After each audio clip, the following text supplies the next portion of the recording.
Anak yang disebutkan itu adalah anak yang sesungguhnya. Tadi ada yang bertanya tentang anak tiri. Anak tiri adalah anak bawaan istri atau bawaan suami. Baik, anak tiri jangan salah paham. Di Indonesia itu memang kadang-kadang menerjemahnya susah. Jadi anak seayah itu katanya anak tiri. Misalnya ada seorang laki-laki, Anda punya bapak. Anda punya bapak. Kemudian bapak Anda menikah lagi dengan seorang perempuan. Lalu bapak Anda dengan perempuan tersebut punya anak. Maka anak tersebut dengan Anda apa? Saudara? Kalau orang Indonesia bilang saudara tiri, kacau itu. Bukan, itu saudara seayah, bukan saudara tiri. Saudara tiri itu adalah engkau punya ayah, ayahmu menikah dengan seorang perempuan, perempuan itu punya anak bawaan, itu saudara tiri. Memang kadang-kadang ruwet bahasa Indonesia ini, makanya harus jelaskan dulu definisi saudara tiri itu apa. Jadi ada saudara seayah, saudara seibu. Bingung saudara seayah, saudara seibu, agak ketemu dah. Memang begitu. Saudara seayah, saudara seibu. Ada. Jadi kalau saudara tiri bagaimana? Anak tiri misalnya, Anda seorang laki-laki menikah dengan seorang perempuan, kemudian dia sudah punya anak, makanya anak tiri. Anak tirimu. Bagaimana hubungannya anak tiri dengan engkau? Ketahuilah. Memang disebutkan dalam hadis seolah hanya 3. Ilmu yang bermanfaat, sedekah jariah, dan anak yang soleh yang mendoakannya. Akan tapi yang lainnya bagaimana? Makanya ini tidak hanya terbatas 3, semuanya. Kalau engkau mendidik orang, dia beramal baik, man dalla ala khairin falahu ajrun mithlu ajri fa'ili. Engkau mengajari orang baik, engkau akan mendapatkannya. Memang dia adalah anak tirimu. Dia bukan anak. Akan tapi dia Anda didik yang benar, ketahuilah. Dia segala amal baik yang dilakukan bukan akan nyampe kepada Anda. Tetap ada manfaatnya. Maka didiklah anak tirimu yang baik. Didiklah saudara tirimu yang baik. Tadi nyebut adopsi. Adopsi nggak ada di dalam Islam. Harus kami ulang-ulang lagi ini. Adopsi haram di dalam Islam. Karena adopsi merubah nasab. Kalau Anda ingin merawat anaknya, orang rawat saja sampai gede, jadi ulama gede. Tapi adopsi tidak boleh. Sebab adopsi itu merubah nasab. Anak punya bapak, kita bawa kepada kita ganti di akte. Aktenya menjadi bin kita, adalah hukumnya haram. Karena merubah nasab tidak akan mencium bau surga, sementara bau surga akan dicium jauhnya 500 tahun sebelum datang ke surga sudah mencium baunya. Ketahuilah, yang merubah nasab tidak. Jadi adopsi hukumnya haram. Kalau Anda ingin merawat anak, pungut anak, ambil dia sebagai anakmu, maksudnya dirawat, dididik. Anaknya siapa ini? Anaknya orang. Tapi saya anggap sebagai anak, tapi bukan dirubah dengan adopsi melalui akte yang merubah. Jadi adopsi nggak boleh. Adopsi hukumnya haram. Tapi pertanyaannya menunjukkan masih ada. Jadi tidak ada adopsi di dalam syariat Nabi SAW. Adanya adalah kafalatul yatim, merawat anak yatim. Pahalanya ana wa kafil yatimi kahataini. Aku dengan yang merawat, menjamin kehidupan anak yatim seperti 2 jemari ini di surga bersama Rasul SAW. Bukan mengadopsi, nggak ada. Anak yatim termasuk binnya siapa? Tetap bin bapaknya. Nggak ada pindah kepada binmu. Dan dia tidak mewarisimu dan engkau tidak warisi anak yang kau angkat. Ingat, tidak mewarisi. Tapi kalau jadi adopsi, dia punya akte. Aktenya bin ini, dia bisa menuntut ke mahkamah. Akhirnya mendapat bagian. Hukumnya haram. Akan merampas hak anakmu sendiri. Masya Allah. Hati-hati. Jadi tidak ada adopsi. Baik, kalau anak yang saya rawat, saya gedekan, saya jadikan, saya didik sampai benar, maka saya akan mendapatkan pahala sepanjang ia beramal baik. Sebaliknya, kau pungut anak, tapi tidak kau didik, tidak kau kenalkan Allah. Dia maksiat, kau yang menggedikannya, maka sujud Anda pun akan ditumpangi dengan dosa-dosa yang ia lakukan. Allah. Makanya tanggung jawab, yang merawat anaknya orang, dekatkan semuanya kepada Allah Subhanahu wa taala.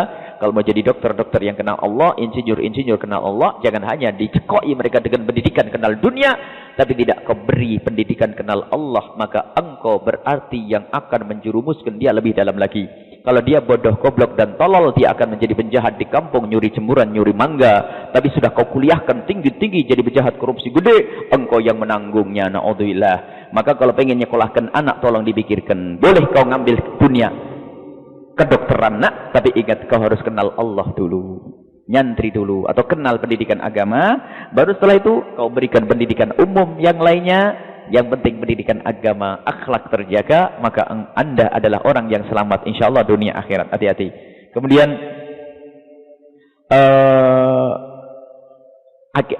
akikah. Ketahuilah wahai kaum muslimin, hukum akikah bukan wajib, ya.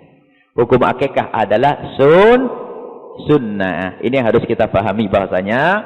hukum akikah adalah sunnah bagi yang mampu. Jadi kalau ibu, bapak punya anak laki-laki, disunnahkan akikah 2 kambing, kalau perempuan 1 kambing.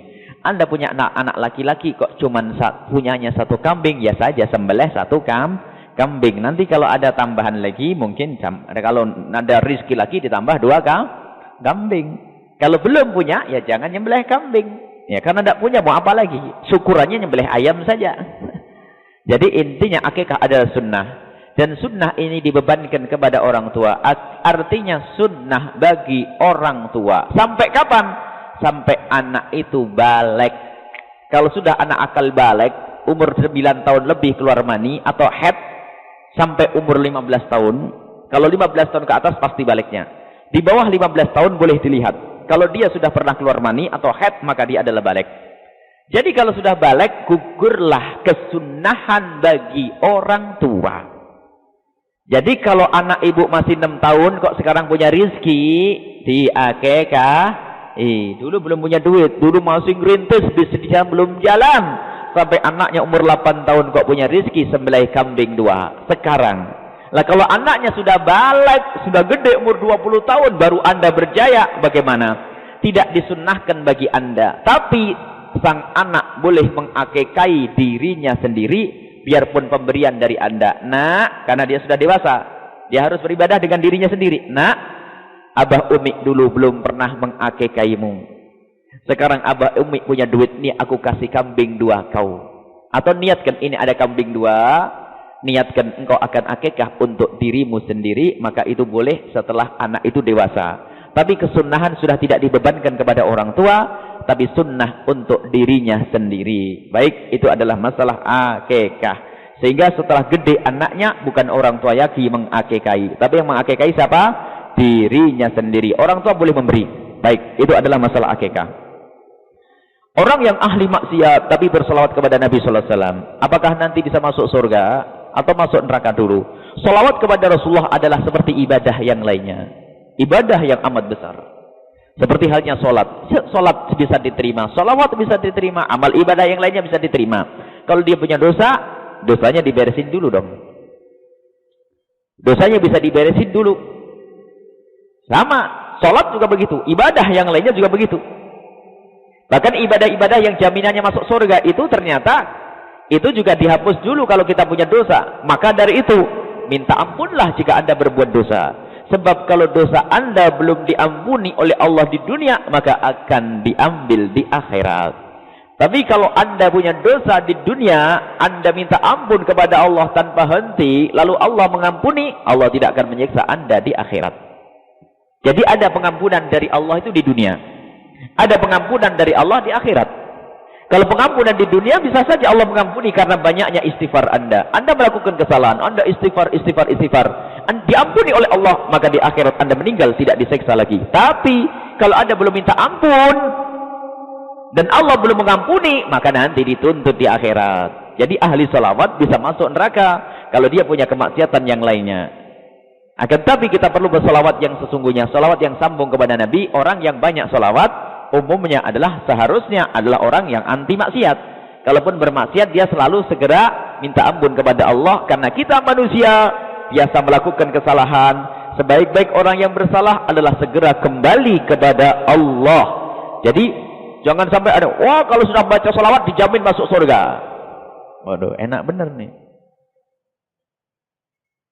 Miftahul jannah la ilaha illallah, siapapun yang berla ilallah masuk surga. Enggak mau salat, enggak ada. Saya mau, pokoknya yang penting aku la ilaha illallah masuk surga. Zina, mabuk, nah dia seksa dulu dengan zinanya. Nah, baik, salawat seperti yang lainnya. Akan tapi di dalam salawat itu sendiri ada pembuka dari Allah. Kalau Anda membaca salawat serius, khusyuk, hadirkan Nabi, lihat, maka Allah bersalawat 10 kali. Man shalla alayya marratan sallallahu alaihi biha asyra. Kalau Anda bersalawat kepada Rasulullah sekali, Allah bersalawat 10 kali. Salawatnya Allah gimana? Walladzi yusalli alaikum wa malaikatuhu liyukhrijakum minadh dhulumati ilan nur. Allah berfirman, Allahu alladzi yusalli alaikum, yang bersalawat kepada kalian, dan malaikat diajak salawat untuk kalian. Hei orang yang bersalawat, Bagaimana salawatnya Allah? Yukhrijakum minadh-dhulumati ilan nur, mengeluarkan kalian dari kegelapan menuju cahaya. Menurut dari sempitnya rezeki menuju lapangnya rezeki. Dari susahnya hati menuju bahagia. Dari tidak cinta Nabi kepada cinta Nabi, ya? Dari dosa menuju pengampunan Allah. Jadi membaca salawat sebab itu. Makanya salawat yang khusyuk akan menjadi mudah orang itu meninggalkan kemaksiatan. Karena akan menumbuhkan kecintaan kepada Nabi, yang cinta Nabi akan rindu untuk berbuat baik dan takut melakukan kemaksiatan. Baik. Jadi orang bermaksiat, orang membaca salawat bisa saja masuk neraka. Karena salawat adalah sama dengan ibadah-ibadah yang lainnya.